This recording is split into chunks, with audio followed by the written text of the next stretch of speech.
Okay.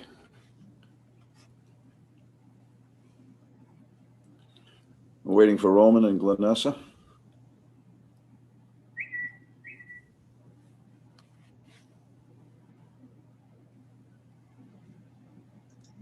We are live streaming now, just to let everyone know.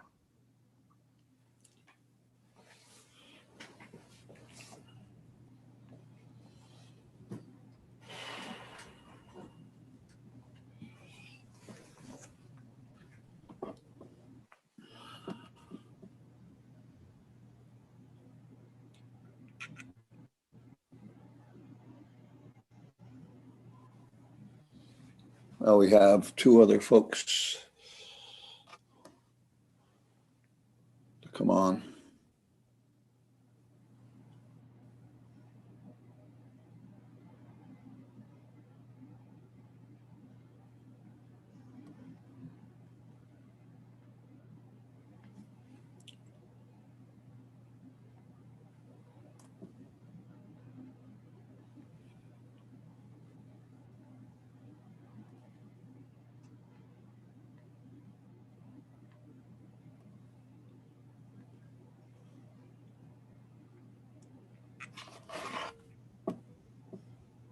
Hello, Glenessa. There she is. Good evening. Happy New Year, everyone. Let's hope it is Happy a New happy Year. one.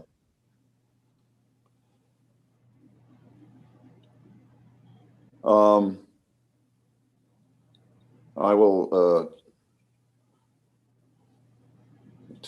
I will call to make sure that Roman is available. Perfect, thank you.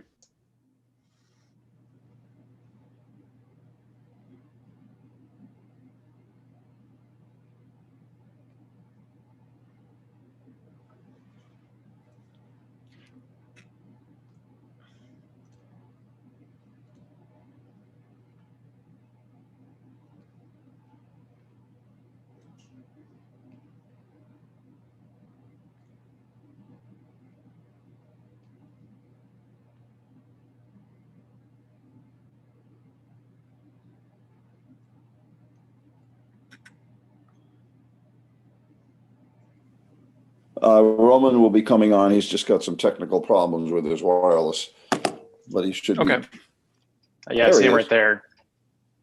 Okay, we're ready to go. All right. Good evening, everyone. This is a workshop meeting of the Albany City Planning Board. This meeting, for purpose of it, is for the planning board members to view projects that might be new or projects that we've seen before, but may have been altered or have progressed to a point where it may go on the planning board regular agenda in 2 weeks.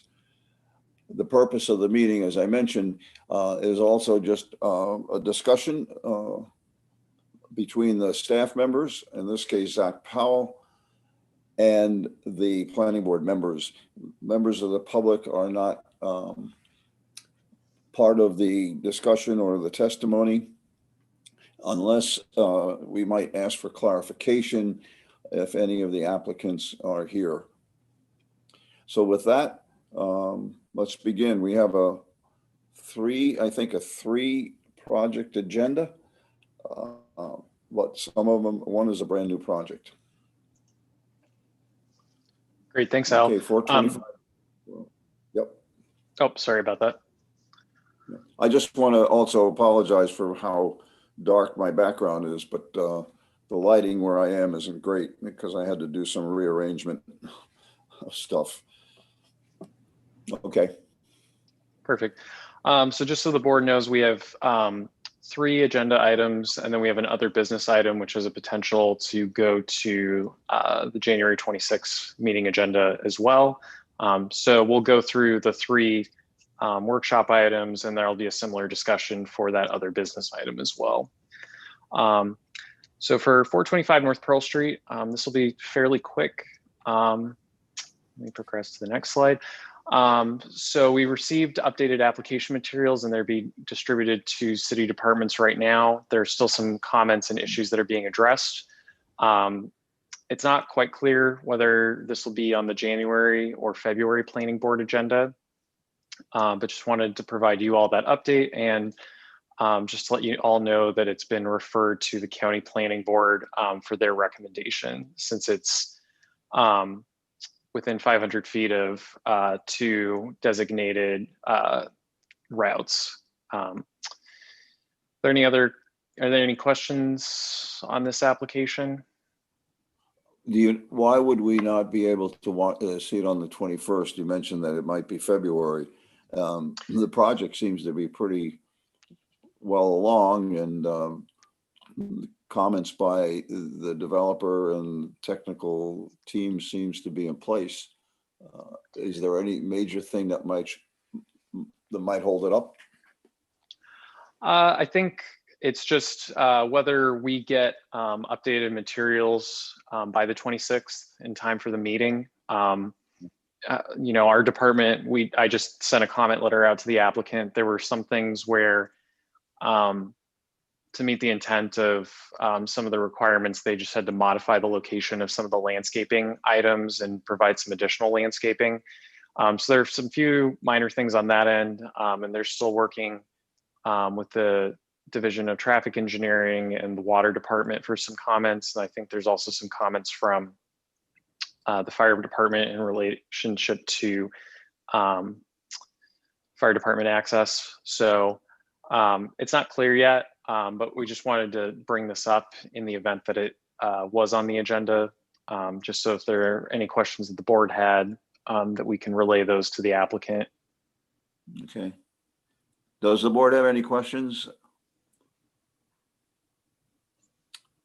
Okay, doesn't sound like we do. Okay. All right, so the next application, this is a new one. This is for 35 Commerce Avenue, and this is the proposed 17,320 square foot addition to an existing warehouse. This application is been reviewed for a couple of months internally by city departments, and the applicant's still responding to some water department questions. So there is some question of whether this will be on the agenda as well, but I thought this would be a good opportunity to introduce the case to the planning board. Just so again, if there's any questions, we can relay those to the applicant if they are in a position to go to the board in January. So this is a picture from Industrial Park Road. This both fronts Commerce Ave as well as Industrial Park Road. So the addition, bear with me just one second so I can use the annotating feature. So the proposed, let me just ask if all the members of the board are familiar with the location. Are you all familiar with it? Okay. Perfect. Thank you for asking that question. And apologies for not asking that myself. So this is this the former Sark Wire building? I'm not sure. I believe so. Okay. So where I'm moving my mouse, this is where the proposed addition will go. And as this slide is showing, it's located in a light industrial or I-1 zoning district, and it's across the street from a mixed-use neighborhood edge zoning district. So I'll progress on to the next slide. So this is a screenshot of the site plan. And again, this is the proposed location of the addition. The addition will be connected directly to the other building? Yep.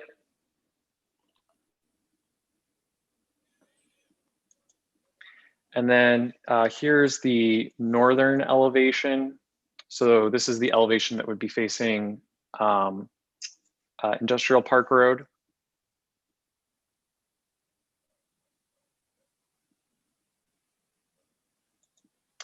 And then this is the south elevation, which it would be facing Commerce Ave. Just a big blank wall of the door. Yep, and then using a similar siding material to replicate what's already used on the existing structure. And so the applicant stated this is just providing additional dry goods warehouse space, and additional overhead door access. That's why the addition will be taller than the existing building. And then, as I had mentioned before, the applicant's still addressing some comments from the water department related to the SWIP for the site, but have received acceptance letters from all other relevant departments reviewing this application. Zach, didn't we have a request to clear a site a while back? Was it adjacent to this on the other side? I believe so. I think it was 39 Commerce Ave. Okay, so different entities. Yes. Okay. Oh, yeah, that's interesting, Roman, because I thought this was an extension of that project. No, Well, this is a separate project. Al, my job is to keep you squared away and straight, on the straight and narrow, so.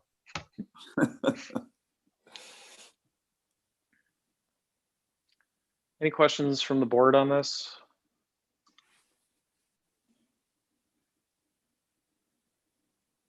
Are there any setback issues with the property next door? No, it meets the setbacks. I think it's pretty minimal in terms of the setbacks that it requires for the I-1 zoning district. I'll try and look that up real fast.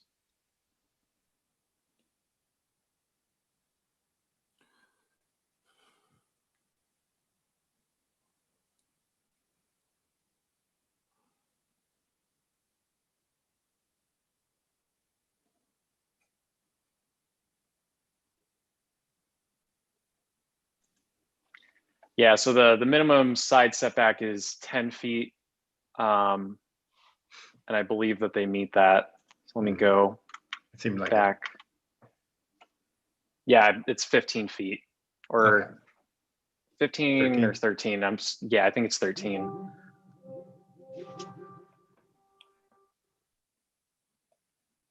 Okay, thank you.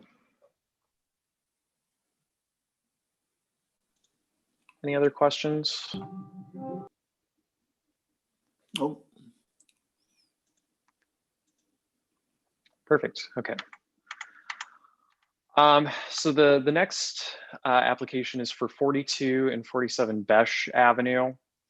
The application's from Ron Stein. It's located in a RM, which is a multifamily zoning district, and this would be going for concept review of a major development plan, where it's proposed to construct a 4-story, 60,000 square foot multifamily dwelling with 36 dwelling units and 36 parking spaces. So here's a view of the site from Besh Ave.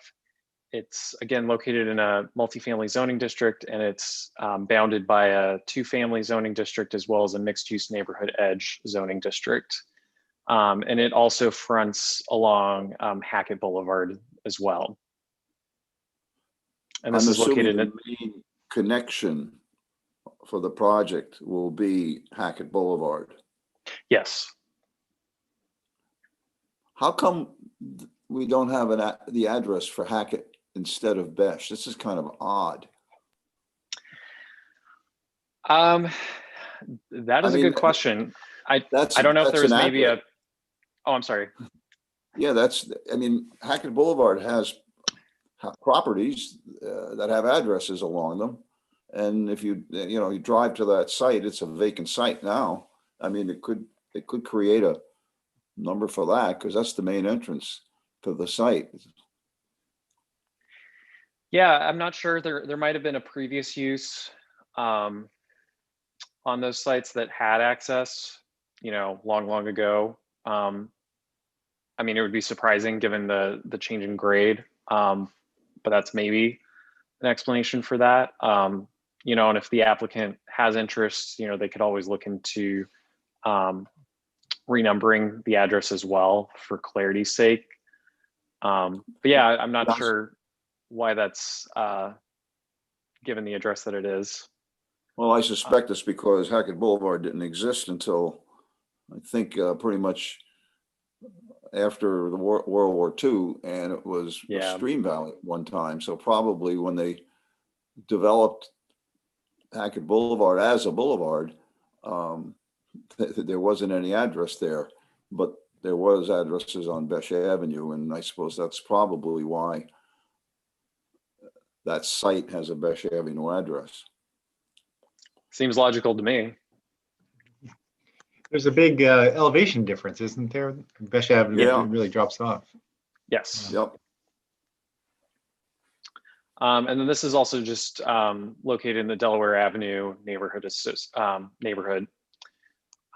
well. But I thought it would be a little bit better just to provide the context from Besh, just since on the Hackett side, there are too many nearby structures as well, just to give context to what people on Besh Avenue would be seeing when the proposed building is constructed. And Zach, the R2, the last two residences on Besh are under the R2? Yep.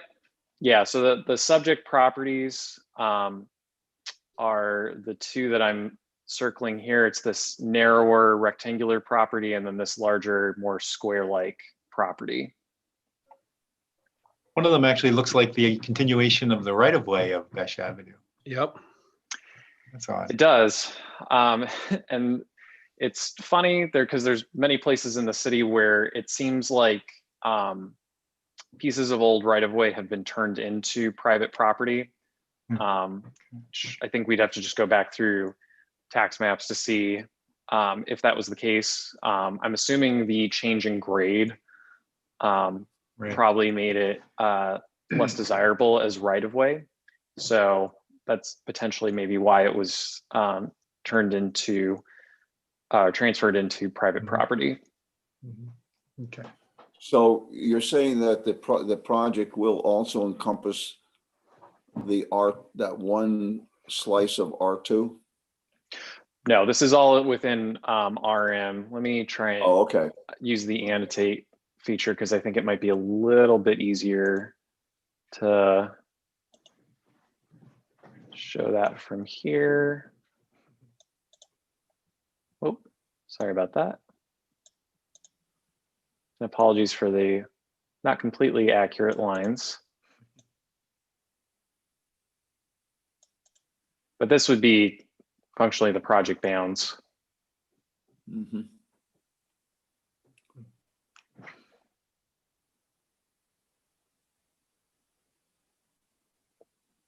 Any other questions on this slide before I move on?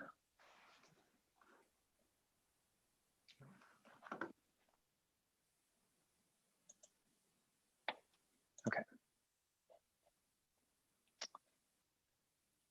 And bear with me just one sec. Okay. So this is an image of the enlarged site plan. So Al, as you mentioned, there would be access. Oh, excuse me, I'll go back one. There'll be vehicular access from Hackett Boulevard. And so the first floor would be the parking garage where there's a proposed, I believe, 29 spaces within the parking garage. And then the applicant's proposing to lease, I believe, 7 spaces at the adjoining property. And then the blue right here is showing a concrete water tank that's proposed for the site for detention.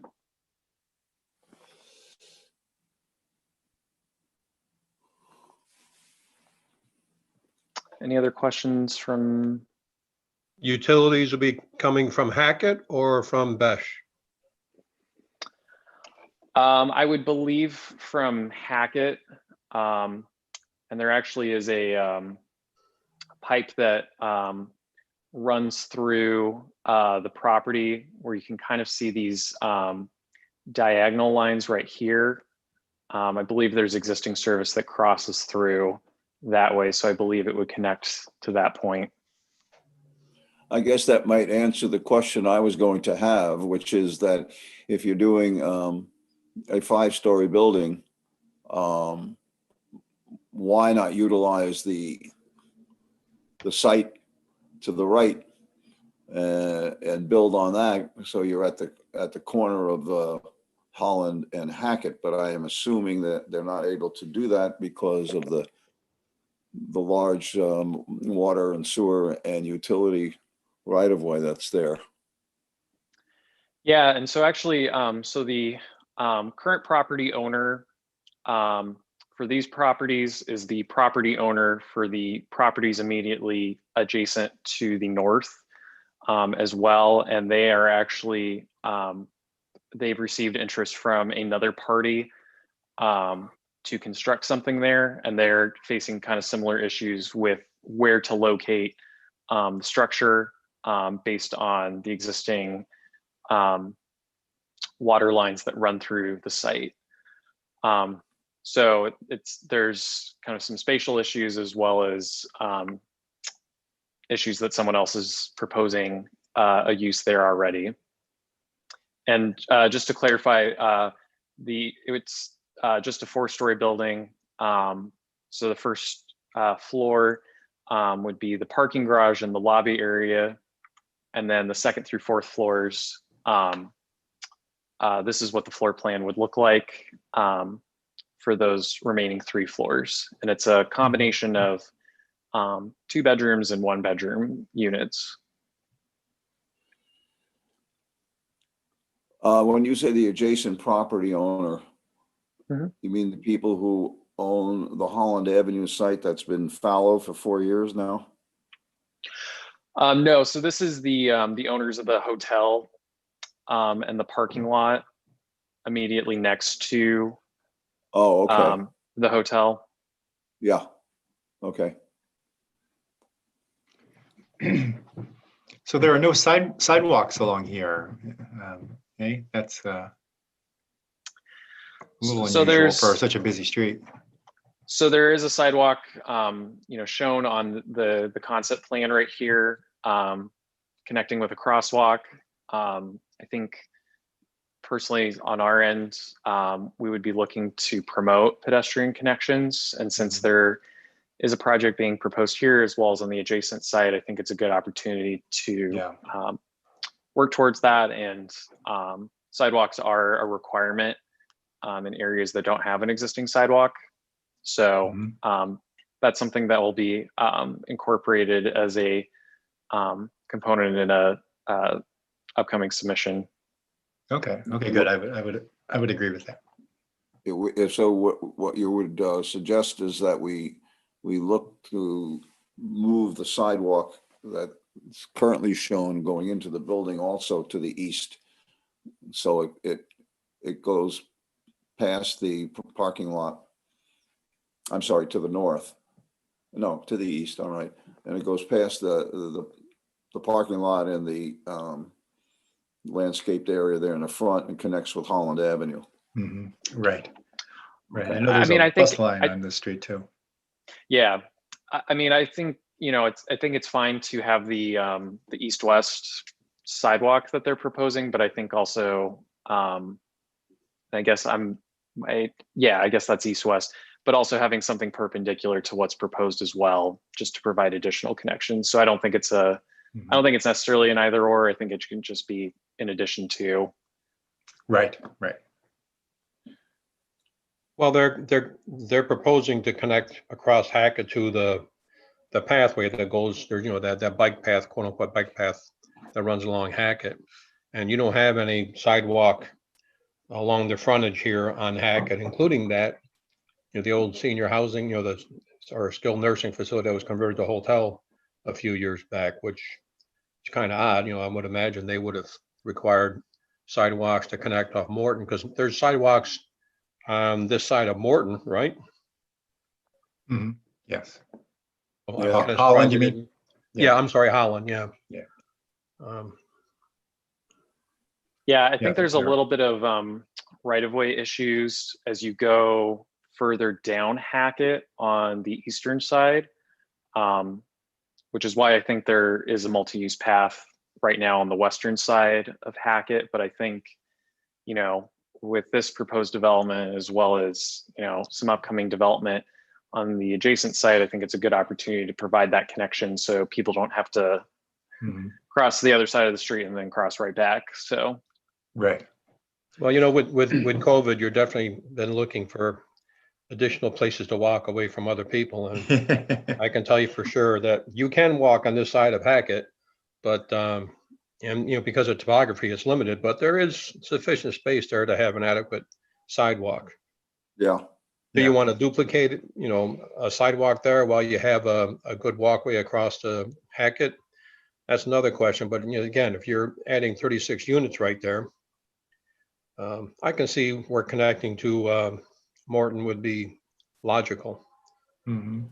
yeah, I mean, it's required already, you know, in our code for any area that doesn't have a sidewalk. And I think, you know, it's just good to promote more pedestrian accessibility throughout the city. Yeah. Yeah, I agree. I mean, actually, that 2 or 3 first blocks of Hackett have a lot of things going on the the east side, the same side, you know, as this new development, and now there'll be that many more. So I think it does make sense to me. Agree. That's well, that path is well used. A lot of people.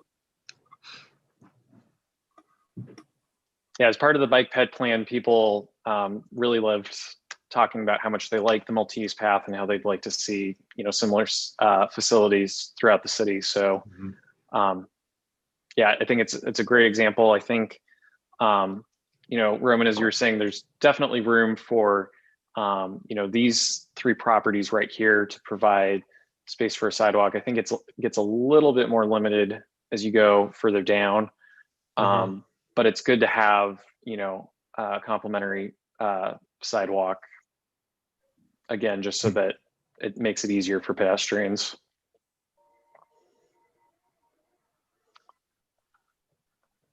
Any other questions on the site plan or the floor plan?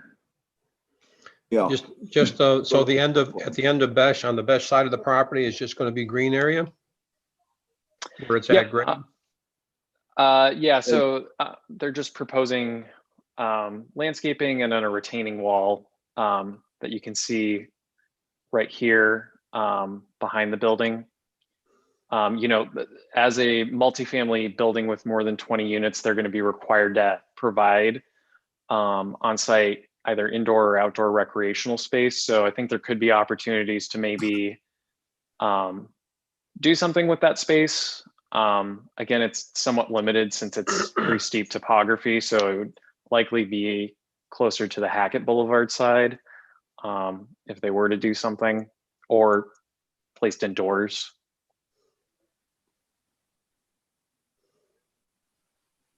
The picture that you have, the photograph that you have at the end of Besh Avenue shows a lot of very nice mature trees.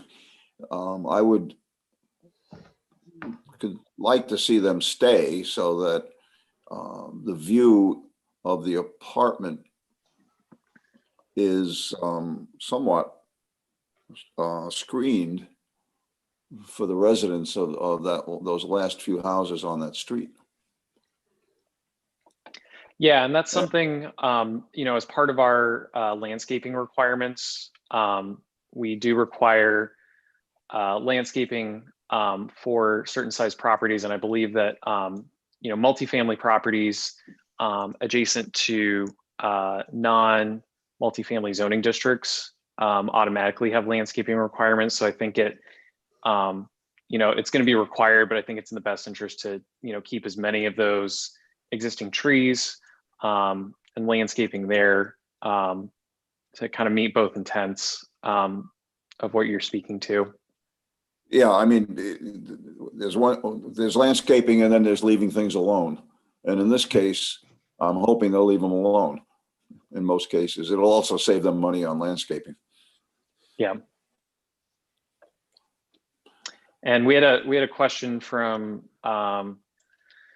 someone in the audience about setbacks for Crown Terrace homes. And since this isn't a multifamily zoning district, the setbacks for front yards and side yards is 0 feet. And since this fronts both Hackett Boulevard as well as Besh Avenue, it technically has 2 front yards and 2 side yards. Could you go to the floor plan? Yep. I just commented earlier today to the board members, or to you. It seems to me that the floor plans are in some cases kind of inefficient, and in other cases they could make it. There's some dead space. I'm specifically looking at. Well, it's hard to point out, but if you go to the 1 bedroom on the far, or the 2 bedroom on the far left in the picture, that one right there. Yep. I'm wondering if it makes sense to take the bathroom and put it between the 2 bedrooms. So someone doesn't, so people don't have to walk all the way to the front of the apartment. There's space there where the closets are, and maybe they could bring the 1 bedroom down and put the bathroom there. And then when you look at the 3rd apartment from the left, and this is replicated on the other floors and in the other apartments, seems to me that they maybe could somehow make that more efficient, because there's a lot of dead space as soon as you enter the door to the apartment. Everything in front of you, you can't put anything there. You can't put a table.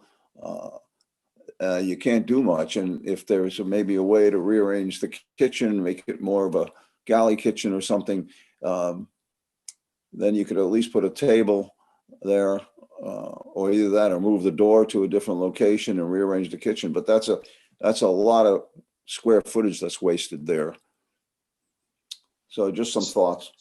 So to hopefully to summarize what you're saying, there's some issues in terms of separation between bedrooms in the 2 bedroom layouts, and then there's also some dead space that you think could be resolved by rearranging the configuration of the units.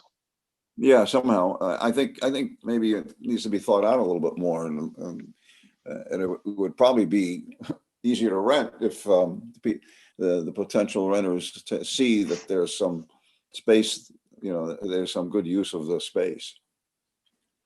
Yeah, and that's the benefit of doing, the concept review right now, is that we're able to get these comments in early enough in the process so that it's easier for the applicant to incorporate it.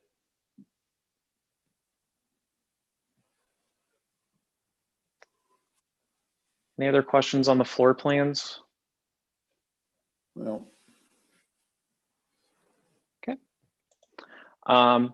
So just to summarize, the applicant's proposing to have 15 1-bedroom units and 21 2-bedroom units. They're all around 1,000 to 1,100 square feet in size. As I had mentioned before, 29 parking spaces are proposed on site, and 7 will be leased at 22 Holland Avenue.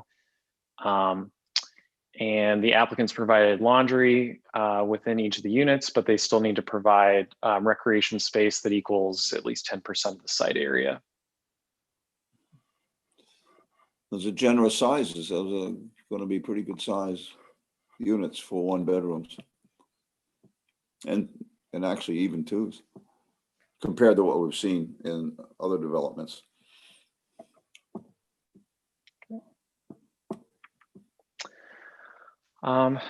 So now moving to the other business agenda.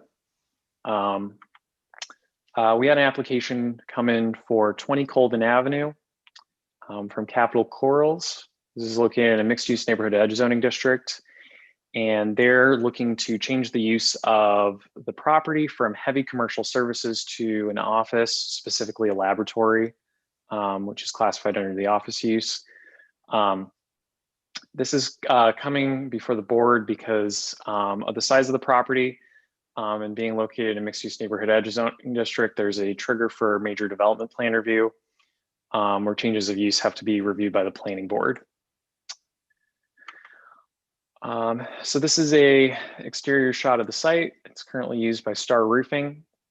It's located at mixed use, excuse me, sorry about that. So it's located in a mixed use neighborhood center zoning district. Apologies for that. But it's adjacent to a residential medium density single family zoning district. And this is located on Colvin Avenue in the Upper Washington Avenue neighborhood. This is an image of the site plan. The applicant's not proposing any modifications to the site. So the parking, the building, all the pavement that's existing right now is not proposed to be modified. And this is a image of the floor plan. So the labels are hard to see, so I'll try and read them out.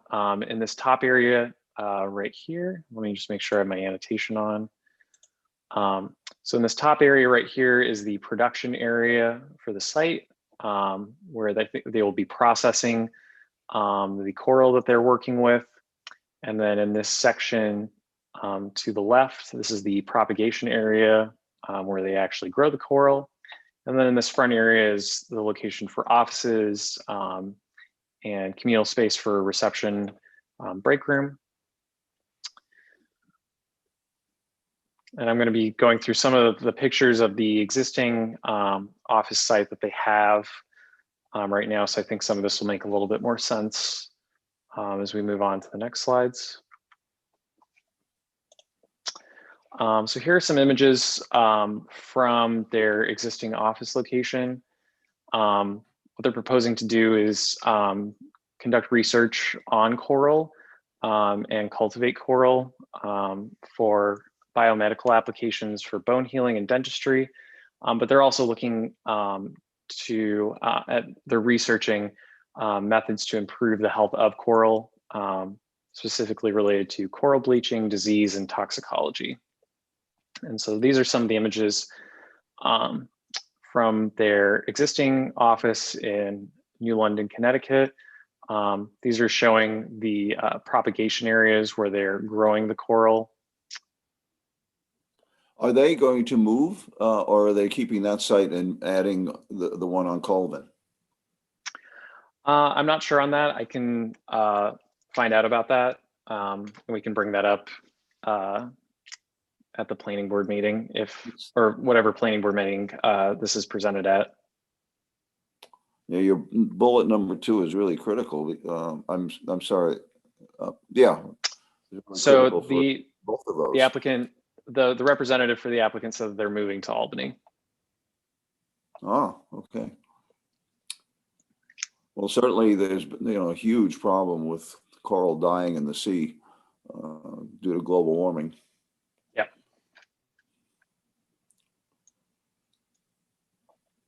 I suppose it's going to generate some jobs.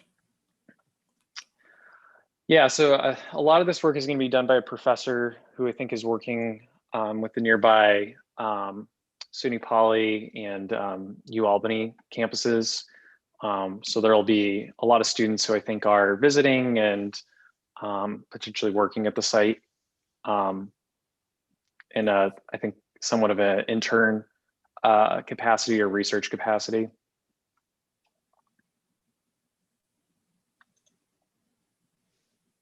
Mm-hmm. So what is our responsibility on this one? It's considered a major development plan? Yeah, and this is something that kind of surprised us as well when we saw this. I think the intent was, when there's changes of use that are, drastically different and there are site modifications, I think it helps to look at the impacts of how the site's going to change. This is one of those rare instances where, there's not any proposed site modifications. It's all interior renovations. So the impact's pretty minimal. I can go to the next slide to talk about the primary things that our department looked at when we reviewed the application. So since it is a proposed change of use, and the increase in the required amount of parking is over 50%, the applicant has to provide the number of increased spaces to meet those 12 required spaces. So for the previous use, it was 5 spaces. It's now gone to 12. It is within a quarter mile of frequent transit service. So the number of spaces is reduced by 20%. So that goes from 12 spaces to 10 spaces. So currently there's 7 parking spaces on site. And the applicant has secured a lease at 24 Colvin Avenue for 3 spaces. So they are providing all of the required 10 spaces that they need to. And with this increase in automobile parking spaces, they were also required to provide 1 bicycle parking space that's enclosed. So let me just pull up the annotating feature again. They're using this closet area right here for that communal bicycle storage.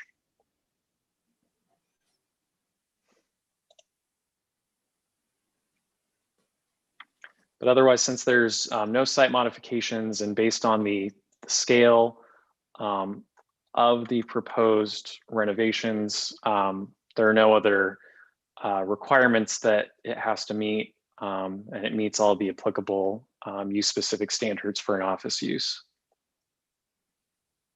So I think looking to the board just to see if there are any additional questions on the use and if there's any interest in moving this application to the January 26th planning board meeting, or if the board needs additional information and wants to have this appear on the February planning board meeting agenda. Are there any? Oh, I'm sorry. The only clarification I was looking for, the rear of the lot, which I understand is currently just grass area and some landscaping. Doesn't look like that's going to change, right? Yeah, there's no proposed changes to that, but all the storage for the use would be internal to the building. Well, right now, the roofing company is using that for their kind of work yard, right? Storage yard. Yes, but all the proposed storage for the new use would be inside the existing building. Right. The outdoor storage.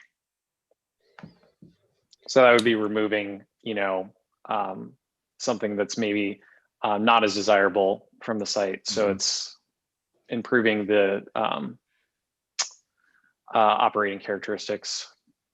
Right. And any external characteristics of the process that might bother folks in the residential neighborhood? If there's vents for, the process that go out into the air, and are they offensive, or is there excessive sound in the process or anything like that? No excessive sound. I mean, it's, as you can, I'll go back to the images. I mean, I think it's a relatively quiet and, as you can see, kind of dark process so that the coral can grow in the appropriate conditions. There's water filtration on the site, but to my knowledge, there are no operating characteristics that would create any negative impacts for residents. The representative for the applicant said no odors, no venting would be required. And they said to kind of think of large aquariums. So again, fairly quiet, fairly minimal impact. For really big fish. Immobile fish. Yeah, I guess my question was related to that, and it's probably answered too, which is water usage and disposal. Are there any issues that the water department would have to consider? Doesn't look like it. No. Okay. Other questions on this one? So I think we can, if everybody agrees, we can definitely put this on the agenda. Sure.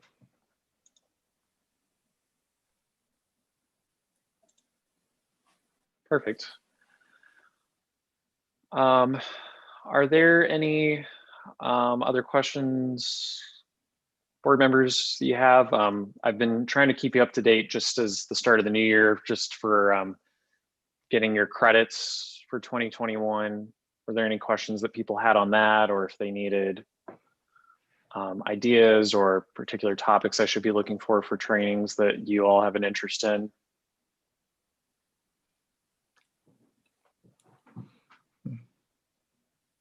The workshops that the historic preservation folks do are really good. If anybody wants to jump on one of those, the Preservation League, pretty thorough and they're interesting. Zach, I like the ones that you had in your the signature of your email. I'll sign up for those. Perfect. And if there's something that comes up too that the board has a general interest to, we could maybe look at doing a training during the workshop as well. So I'll keep that in mind as we go forward. I know that Amy was able to schedule something with Patty Salkin to do a training during the Board of Zoning Appeals workshop a couple of months ago. So if something similar comes up that makes sense, I'll try and look at that, whether that's having a presenter or maybe playing a online webinar or training.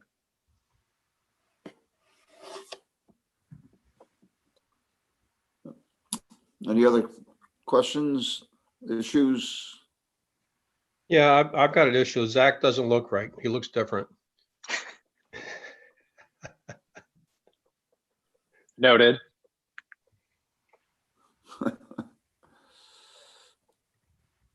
Okay. So we'll adjourn the meeting then. Ah, Thank you all. You very sure good. Thank you. Until 9 o'clock. Yeah, I know. It seems a little weird. We're done already? January seems to be the slow month. So Chris wants overtime pay. All right, everybody, take care. Yep. Nice. See ya. See you in 2 weeks.